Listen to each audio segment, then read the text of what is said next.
Hey guys, John here from HillCo. I'm just doing some test running here on a Saturday afternoon on our UltraMax 918 radial extractor. Just wanted to show you guys real quick. It's pretty cool to watch here. First of all, I'm at this weird angle of the extractor because you can see from here the way that tank floor angles towards the gate.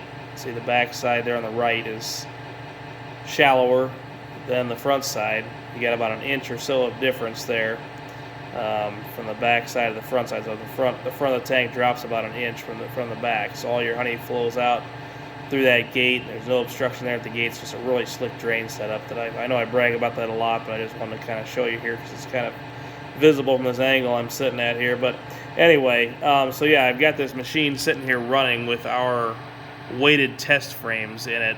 We have a whole bunch of frames we've put together with high density polyethylene plastic. They're wood frame with a heavy dense plastic insert in place of the foundation to kind of mimic the weight of what a full honey frame would weigh. I'll show you those frames here in a second. But this machine is running with 9 deeps and 9 mediums in it, so it's as full as it can get. Again, these weigh the same or very close to what full honey frames would weigh. And it's just amazing how this machine's not bolted to the ground at all. It's just it's freestanding there. But it's just amazing how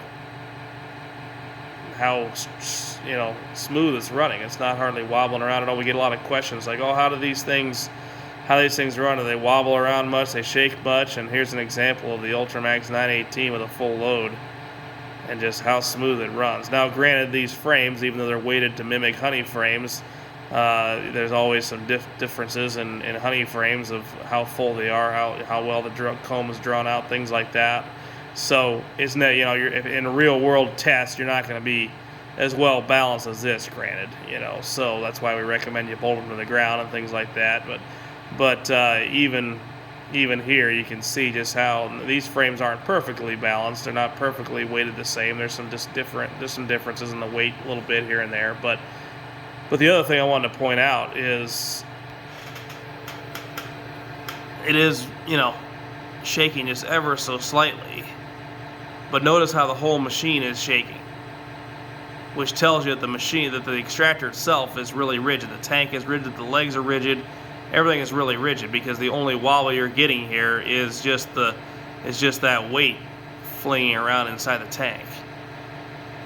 That's important because some of our competitors this is a 21 gauge tank on this model, but some of our competitors use a 24 gauge or a 26 gauge even on an extractor this size.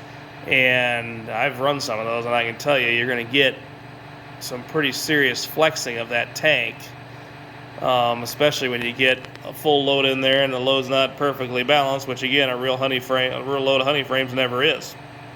And so what you would see on a cheaper machine with a flimsier, thinner tank is the tank itself would be flexing more independently from the legs or from the crossbar on top because of how thin the metal is. Whereas this one here, again, the little bit of wobble you see is the whole machine because of that weight flinging around. So it's just really smooth running. I'm really impressed with it. So again, we have 18 frames in here, 9 deeps and 9 mediums. So this is the nylon reel. And notice how true that machine runs. I'm showing you here the gap between the tank, the inside of the tank, and the reel. And look how smooth that's running. I've never seen an extractor run that smooth, especially with a load in it. That's the beauty of this nylon reel design. Injection molding means you get a consistent, true circle every single time. So some people might be skeptical of this reel and thinking, oh, I want a stainless reel, it's better, it's better quality, it's heavier, and I get that, I understand that, but this is going to hold up really, really well. That's one reason we put a 10-year warranty in these machines. But again, this shows you the beauty of it. Even our own stainless reels on the bigger models won't run that nice, just because of the manufacturing process. When you're welding, metal shrinks, things like that. Expands, contracts. You get some shrinkage in the metal. So as you're welding, even if you got perfectly true pieces to start with, as you weld your bracing and weld your pieces together, you need some shrinkage, and the machine is not going to run just quite as true. Whereas with this injection molded process here, how these nylon reels are made, it's perfectly round. So shut it off here real quick and show you the frames.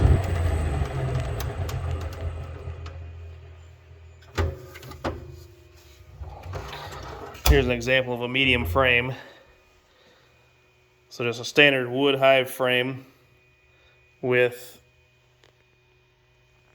HDPE, which is again high density polyethylene plastic sheets stuffed in and screwed in here to hold them in place.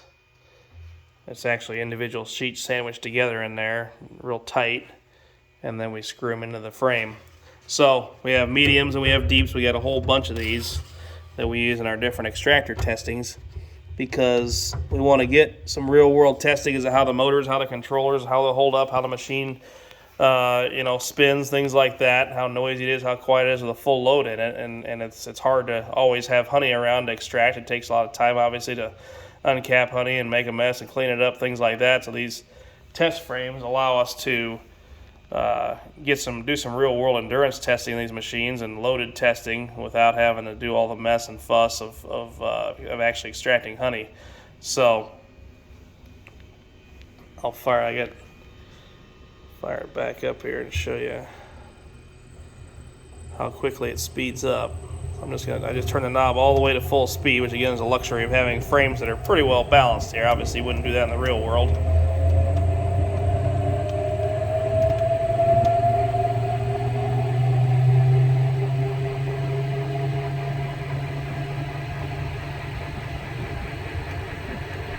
That's full speed. Notice how quiet and smooth it is. It's just really, really slick. But this machine hasn't been running real long. We try to run these things for hours at a time to make sure they're going to hold up, but this has been running for about an hour and a half or so probably, and I'm feeling the motor all around here. And this motor is a half horsepower. It's plenty big for what we're doing here, so it shouldn't even break out a sweat, and it doesn't pulling a load like this. The gearbox, the motor itself is cold or room temperature. The gearbox here is slightly warmer than room temperature, but not hardly. Same, sorry, I have a picture there, but the controller, feeling it all over. I can feel just a tiny bit warmer than room temperature right there, but not enough to be worried about. So, just another quick peek of the UltraMax 918 since I'm doing some computer work here at my desk and listen to it run. I thought I might shoot a quick video. So have a great day, you guys.